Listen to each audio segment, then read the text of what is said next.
Fleer Metal is one of the top sets from the 90s.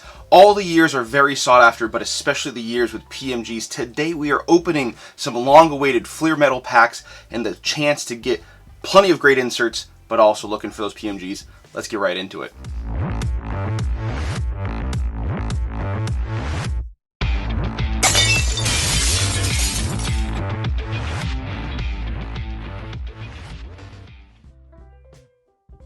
Welcome to the most passionate content for card collectors on YouTube and possibly the whole entire internet. As usual, I am your host, Jake Roy, 90s B-Ball Cards here on YouTube, Instagram, Facebook, Twitter, and a little bit more of TikTok, getting a little bit more consistent on there. So check that out, some different stuff than you're going to see posted elsewhere.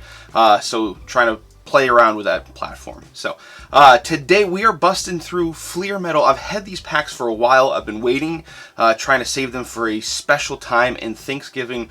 What a great time. I'm wearing my Thanksgiving shirt today. I'm ready for the holiday. I hope you are too if you celebrate. So we're going to go in. We're going to try to get some great inserts, some PMGs. We're going to talk through some of the base cards. I mean, you got Jordans in here that are still pretty valuable even as a base card. So lots of fire we could get. Let's get right into what we could be seeing and some stuff in my PC. All right, here we got some of the fire from my PC. We've got one insert that's not here. We'll talk about that. You might be able to guess because we've done this before. But let's start here with the Neophytes. So here we've got a Tim Duncan Neophytes. These are 1 in 6 packs, and this is one I just don't get. I mean, Neophytes, you know, somebody who's new to a skill or something, I guess I get it. Tim Duncan, this is his second year. They have second-year players in this set. So I guess I don't really get the connotation with Fleer Metal universe. You know, it's just one that escapes me. I don't really get it. I'm going to be completely honest, but it seems like I'm not alone. Not only are they not rare, but they aren't terribly valuable. This Duncan, being a second-year insert card of his, goes for $5 to $10 at the absolute most. Usually you're going to be able to find it for just above $5. So, you know, if you collect a player who is in that 97 class, if you happen to be, you know, different than me and like this set, go to town and you can get them for pretty inexpensive prices, but not something I'm going to get too excited about. 1 in 6 packs. We've got 2 packs, so we'll see if we get one, but that's not what we're looking for. Next one here we've got is Big Ups. This one I like a bit more. So these are 1 in 18 packs. Here we've got an Iverson. Penny also has a cool one in this set that I have in my PC. So again, not going to break the bank with any of these. The Penny you're looking at like $10 to $15. Iverson $10 to $15. There's not a Shaq. Rodman, you're about $10. Tim Duncan, you know, a little bit over $10. So you're right around that price point for most of these. I believe there is a Kobe in the set, so that's going to be the bigger one. So nothing too rare, but definitely a cool thing. You know, you got that kind of planet and atomic sorry, design there. Kind of brings me back to the 97, 98 Ultra Abilities, especially the Superstar with that design there. So something a little bit more interesting, but nothing too crazy in this one, but we're going to ramp up really quickly here. So the next one we have here is the Planet Metal. So I just brought out an Iverson, you know, so Penny's in this set. I've got that one, but a lot of great stars. These are 1 in 36 packs, so a little bit over, you know, 1 per box, a little bit less than 1 per box. These are really popular, really sought after. You've got all the big names. Like I said, Iverson, Penny, KG, Stephon Marbury is one of the lower end names, but Jordan, Kobe, all those guys. And these ones are, like I said, very collectible, very sought after.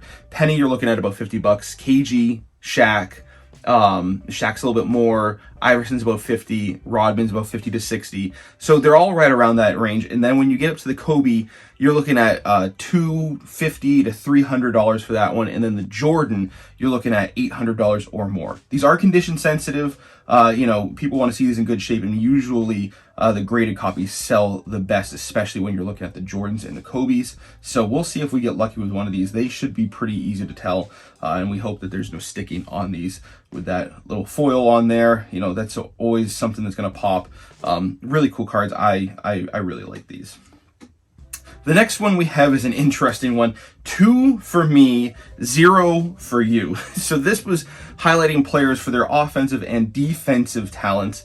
These were 1 in 96 packs, and for the life of me, I can't tell you why these are so rare when you look at the design. I mean, compare this to the Planet Metal. The prices also prove out that these are not nearly as collectible. A lot of the same players you're going to find in this set, you know, but you have to look at the front and the back. So the front, you're going to have the 2 for me with an offensive pose, and then on the back, you're going to have 0 for you. The penny here, we've got rebounding. A lot of other players, it's some sort of defensive move.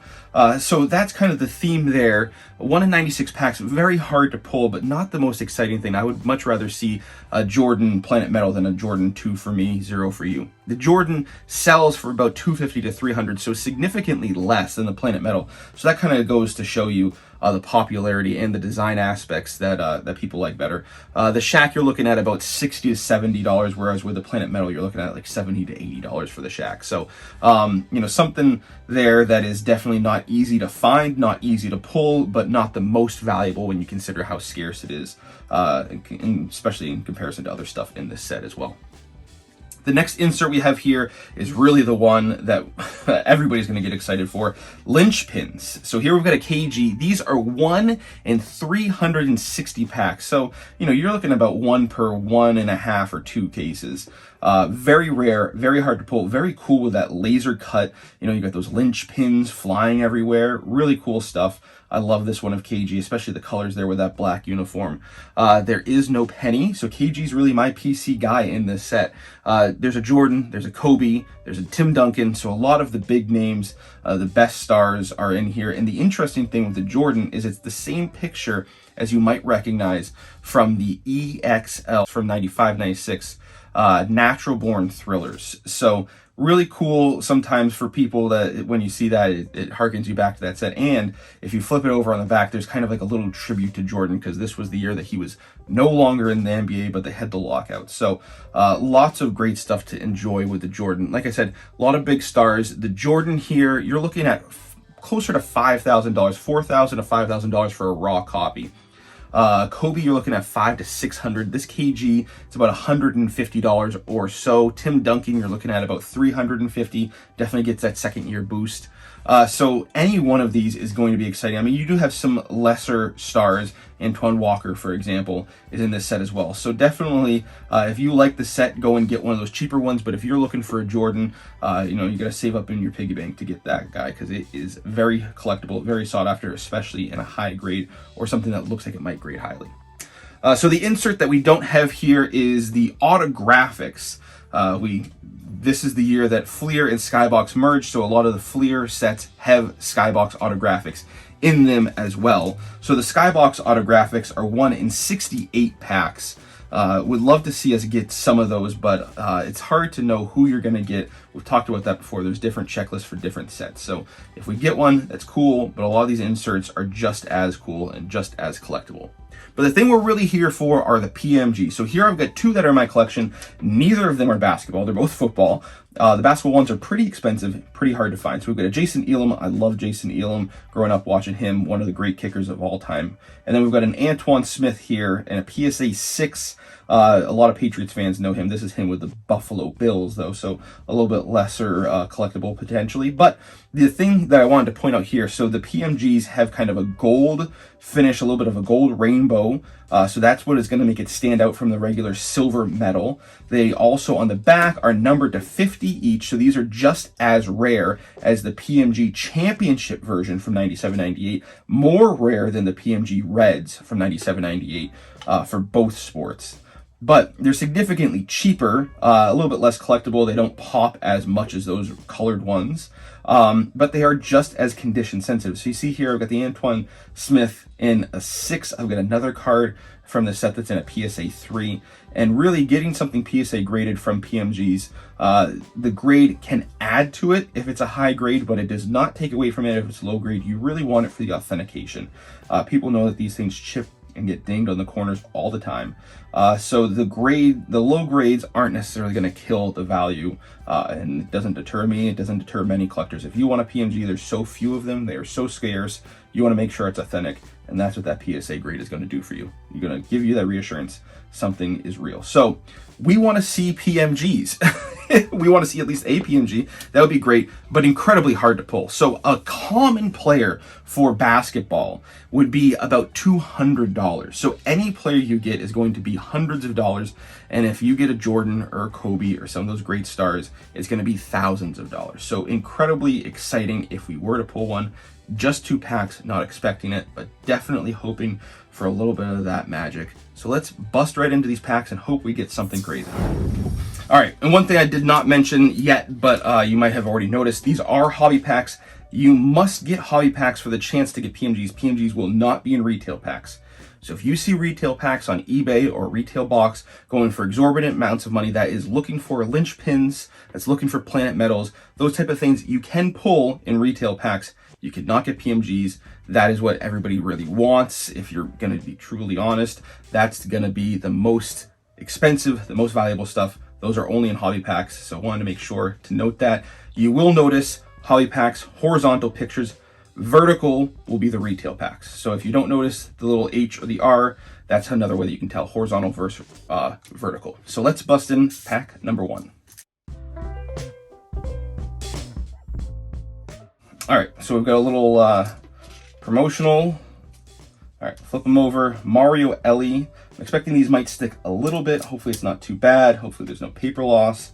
But Sean Leonard. I mean, these are a lot cooler, a lot more interesting than I remember them being as a kid when I was opening packs. I didn't really care for these. John Starks.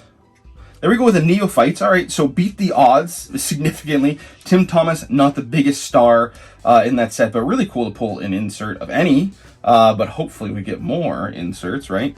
Ray Allen. We've got a Tyrone Hill. Tariq Abdul-Wahad. Kenny Anderson. All right, really good first pack. Hopefully we can do even better in this last pack magic. All right, and leave that Keith Van Horn on the back. Starting off with Rex Chapman. He's a fun Twitter follow. Some great, we've got something in here. Could just be a checklist. I'm gonna hope it's more than that. Rod Strickland, love that. Dennis Rodman, really nice. Love getting Rodman cards. It is a checklist. All right, we've got Clarence Weatherspoon on the back here. All right, well that's, it could be worse. It is an autographics checklist, so if you're wondering what autographs are in here, now we know for sure. That's the best way to know. Jalen Rose, really cool there. We'll get a Joe Smith, Karl Malone, Larry Johnson, and that's what we got. All right, so we beat the odds, not in a spectacular fashion, but we're always happy to pull inserts. Probably the most valuable card that we pulled was probably the Dennis Rodman base. I'd have to take a look at eBay comps and compare that to the Tim Thomas, but nothing that's going to break the bank. I mean, if you're paying what you're getting these on eBay for, $70 a pack or more, you're going to be a little bit bummed if you're opening these. But that's the case with Planet Metal, Fleer Metal, Metal Universe, whatever you want to call it. That's the case with these packs. It's big returns if you get something big, and it is big losses if you don't. So boom or bust. For better or for worse, but fun stuff to open. Like I said, these were more exciting to me now than opening them back in the 90s. I didn't really care for metal back in the 90s, but when you're opening more modern products, this is a little bit exciting. We were kind of spoiled back in the 90s, weren't we? A lot of really cool stuff when you're opening packs back then. Not as much, at least in my estimation, now. So a lot of fun opening these. Would love to open more if I find more for a reasonable price, but I'm not paying eBay prices for these. But question of the day for you, with Thanksgiving right around the corner, if you're one that celebrates, not everybody does, but what is your favorite dish for Thanksgiving? Last year we talked about your favorite traditions. I want to know, what is your favorite dish that gets put onto the table? Maybe it's something different. Maybe it's something that everybody has, but you love the way that yours is prepared. I would love to hear that. Maybe who cooks it, because I know that's always a big thing. If you're getting certain dishes, there are certain people that have to cook that in your house. I get it. The same thing happens for me. So for me, I cannot pick just one, but that stuffing that we make a homemade hand grind stuffing. We have a grinder that's from back, I don't even know when. My grandfather had it, and probably even before that, and we grind all the ingredients together by hand and stuff the turkey. That is probably my favorite dish because we only get it when we do turkey. So let me know down in the comments what is yours and some of the details there. As always, if you're new here, please consider subscribing. Hit that bell icon so you don't miss any videos in the futures.